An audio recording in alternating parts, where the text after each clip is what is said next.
Hi, I'm Senator Malcolm Roberts. I've spent 5 years studying the Murray-Darling Basin water disaster. I'll now introduce One Nation's plan to fix it. The connected basin carries water from Queensland, New South Wales and Victoria to the Southern Ocean in South Australia. The river mouth, the Coorong and Lower Lakes are driving water policy across the whole basin.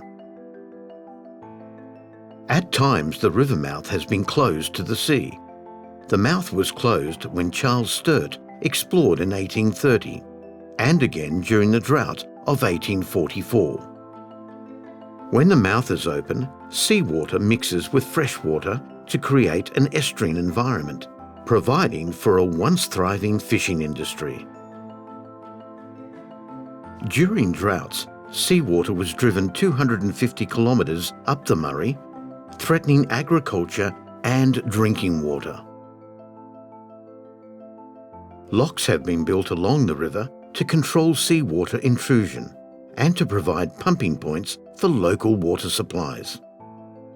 First mapped by Charles Sturt in 1830, competing demand for water led to the first intercolonial conference of basin states in 1863.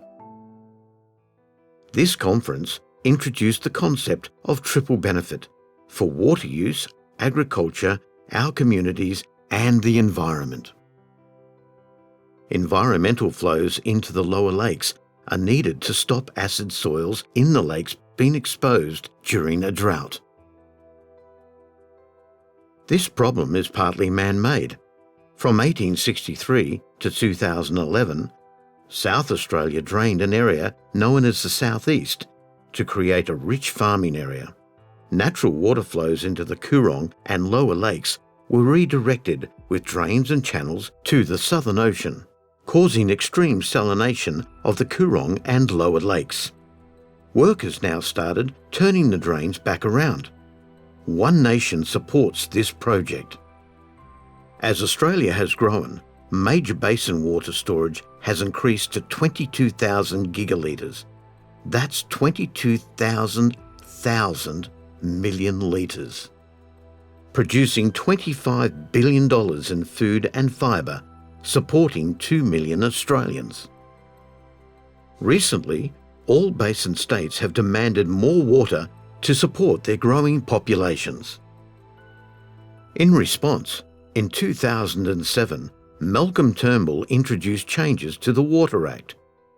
Rather than helping, these changes destroyed 130 years of progress.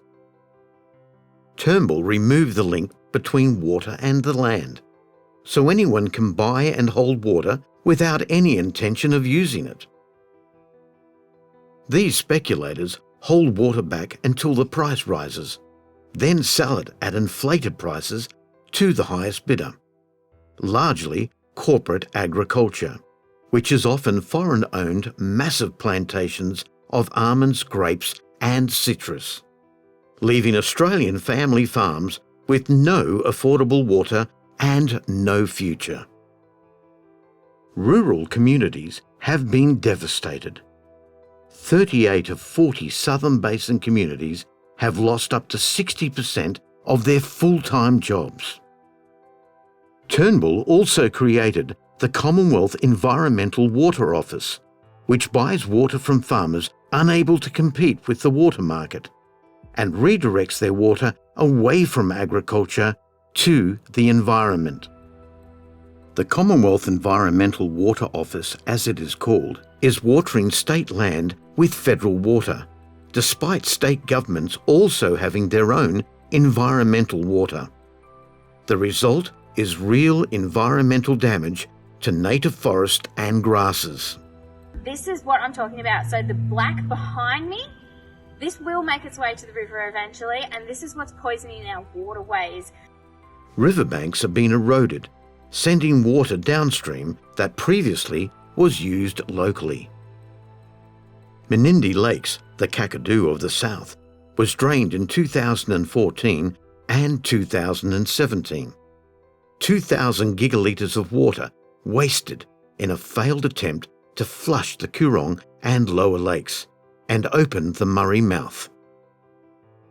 Water is being taken from farmers for the environment, based on a belief climate change will reduce rain.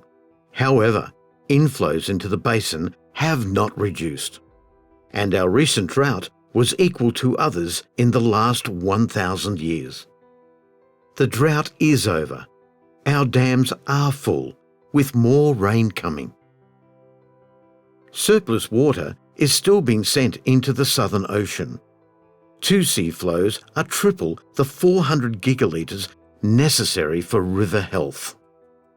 While the food bowl is not on 100% allocation, instead of growing food to feed the world, Australia is watering forests in a period of high rainfall.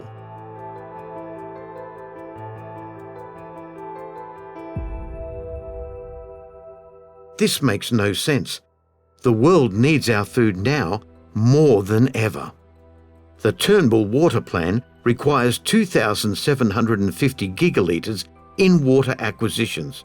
So far, 2,206 gigalitres have been acquired, leaving a shortfall of 544 gigalitres. Water buybacks will return if this target is not reached by 2024. One Nation has listened extensively through the basin, and here is part of our plan to restore fairness to the triple bottom line. 1. Help the current world food shortage by an immediate increase in irrigation water to at least 110% of entitlement. 2. Introduce a transparent register of water trades to out the speculators.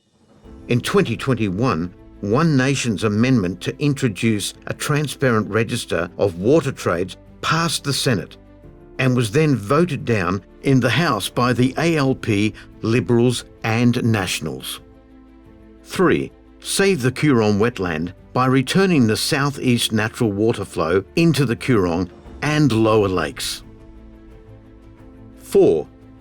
Count the restored southeast surface and aquifer flow as environmental SDL water. 5. Measure all basin inflows and outflows. 6.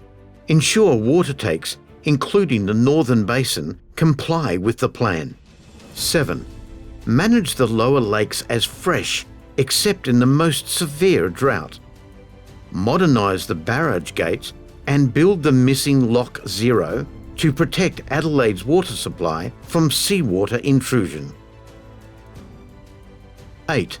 Protect the Menindee Lakes wetland. 9.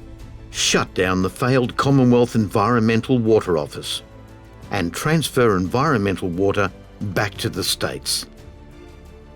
10. With water acquisition completed, the Murray-Darling Basin Authority must downsize to an information gathering and reporting role only. Thank you for watching. The Liberal, Labor and Nationals are responsible for this mess. Please support One Nation to fix the plan. Authorised Malcolm Roberts, Brisbane.